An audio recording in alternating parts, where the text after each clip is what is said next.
Coming up on today's Philadelphia Eagles now, I'm going to explain why it is time for Philadelphia to either bench Quez Watkins or to outright trade him. Also, we're going to go through how the Philadelphia Eagles can fix their biggest weakness that's been holding this offense back through 5 games this year. First, though, a roster move that Philadelphia made on Tuesday afternoon, and this now brings up an interesting conversation here. Nakobe Dean just had his 21-day practice window open.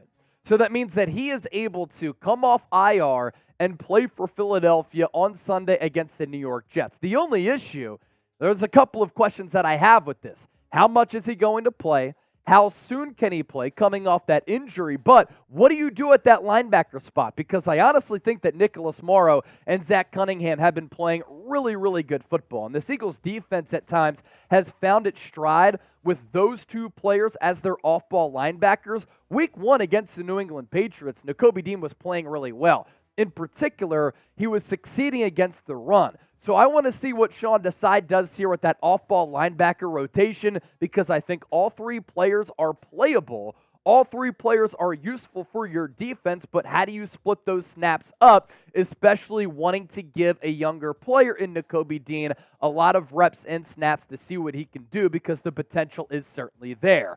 From that roster move for Philadelphia to a conversation that I've been wanting to have for a little while, and it actually came to the forefront especially during that game on Sunday against the Los Angeles Rams. Ladies and gentlemen, I think it's time that the Eagles have to either trade Quez Watkins or bench him in favor of Olamide Zaccheaus. And he is really grabbing the storylines across Philadelphia right now and taking some heat after this play in the second quarter of that win against the Rams. It's 3rd and 2. He catches the quick bubble screen. All you have to do is run straight here. You have blocks set up by A.J. Brown and Devontae Smith. And somehow, Quez Watkins, who Nick Sirianni continues to talk about as being the fastest player on this team, can't pick up 2 yards and get vertical upfield when he has the blocks here. Instead, he comes down this direction toward the sideline. He's stopped, and the Eagles have to punt the rock away or go for the field goal at this point, to take a 10-7 lead. Unacceptable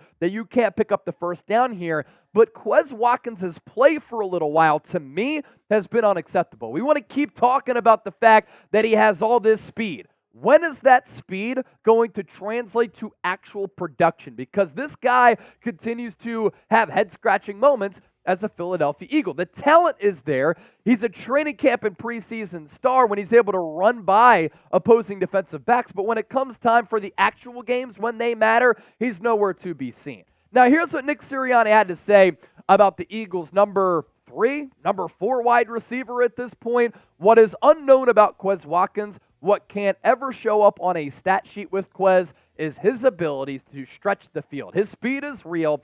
And so there's a lot of things that happen where maybe it's a slant that A.J. Brown catches where Quez clears the middle to make it a cleaner throw. So Quez's speed brings a real factor.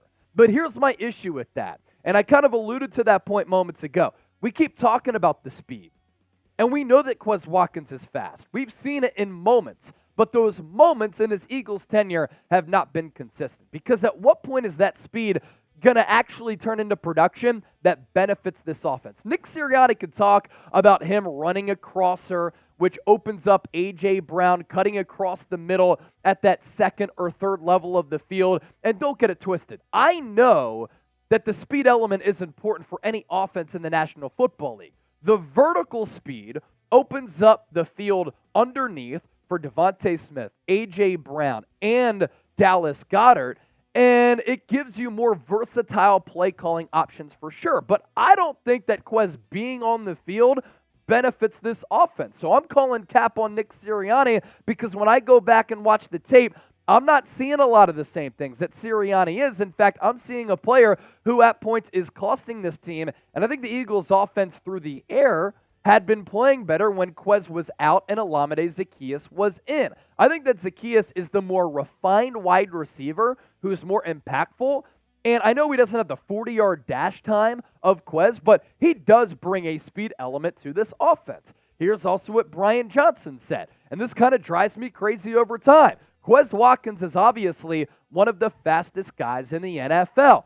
Yeah, well, Jamarcus Russell had one of the strongest arms in the history of the NFL. It didn't mean that he was a good quarterback. Just because you're strong or fast doesn't mean you're a good football player, and I question whether or not Quez Watkins is a good football player. You drafted him late, so you weren't expecting much of him, but he gets so much time as if the Philadelphia Eagles are expecting things from him. Rookie year, 7 catches, 106. Okay, year 2 takes that little bit of a leap, 43 catches, 647 yards. At that time, Devontae Smith was the Eagles' number 1 wide receiver. Quez Watkins, unfortunately, was probably slotted in as a number 2 wideout. So when you bring in A.J. Brown, the numbers are going to go down. But the eye test is what continues to disappoint me about Quez Watkins. And if there's a team out there looking for a fast wide receiver, maybe the Eagles could get some good draft compensation back or some good player capital. You look at his numbers this year, piggybacking off of what he did the previous 3 years. Only 4 catches in 3 games, 21 yards, 0 touchdowns, 5.3 yards per catch. Sirianni talks about a crosser opening up a lane for A.J. Brown to catch the football. Okay, we could talk about that, right? But Olamide Zaccheaus has gotten less time, and he's done more with those snaps than Quez. So with that, we pop up our poll question for today's show. Who should play more for Philadelphia here? Is it Olamide Zaccheaus type Oz? Is it Quez Watkins type QW? Let me know down below in the comment section. Coming up next here on the show, we're going to break down how the Philadelphia Eagles can fix their biggest weakness. Stay tuned for that, especially if you're a real one. But first, if you're a real one, you'll use the Game Time app because it's the only app that you should be using if you're looking for last-minute tickets. And as the event comes closer, that's when prices drop on the Game Time app. This is the only app that I use because I get to see where I'm sitting for the price point of where I'll be sitting at a particular stadium, but I also have used Game Time for comedy shows and concerts. The prices drop as the event gets closer, allowing you to save some money, and you're guaranteed to get the lowest price using the Game Time app. You'll also be able to save money if you use the promo code EaglesChat. You get $20 off. All of this information is available down in the comment section and in the description of this video. Eagles games coming up at Lincoln Financial Field, but also a road game? Have you ever been a part of a road takeover? It's a pretty special environment. Eagles-Jets at MetLife. I know there's going to be a lot of Jets fans there. Might be a lot of Eagles fans there too because they travel better than any NFL franchise. Tickets still available for that game if you want to make it another home away from home game for Philadelphia here. One more time, that's the promo code EaglesChat to get $20 off your purchase. We'll put that link down below in the comment section and in the description of this video. It's Game Time, the only app that you should be using to purchase last-minute tickets. So on today's show, we talked about Quez Watkins. Now I want to round out with this. We're going to find solutions here as to how the Eagles can fix their biggest weakness. What is that big weakness? Scoring touchdowns in the red zone, because this year Philadelphia has not been the same efficient red zone team in converting red zone trips into 7 as compared to what they did in 2022. And there are a couple of players who are to blame. There are play designs and play calls to blame on Nick Sirianni and Brian Johnson, and a couple of systematic things that I think the Eagles can change here. Let's first focus in on Kenneth Gainwell. When the Eagles have used him in the red zone, this is a team that struggles to punch it in to the house. When Kenny Gainwell gets a touch, so far this year, there have been 6 meaningful opportunities when he gets a touch inside the red zone. Those trips have resulted in a field goal, a touchdown, a turnover on downs, field goal, end of the game, field goal, end of the game. That is 1 of 6 on those meaningful trips for Kenneth Gainwell when he's this team's running back in the red area. As for DeAndre Swift, the Eagles a lot more successful when they give the football to Agent Zero inside the 20-yard line, because the red zone drives when DeAndre Swift gets a touch. Field goal, touchdown, touchdown, touchdown, touchdown, touchdown, field goal, field goal. You don't even have to hear the numbers. You don't even have to see the numbers to know that when DeAndre Swift is the marquee running back for this team, whether it's in between the 20s or inside the 20, he makes this offense better, and he looks like the number 1 back on this team. As for red zone targets now, let's break those numbers down. Quez Watkins, Olamide Zaccheaus, and Jack Stoll have had a total of 3 red zone targets this year through 5 games for Philadelphia. This is an issue here. Devontae Smith only has 2 red zone targets. More on that in a moment.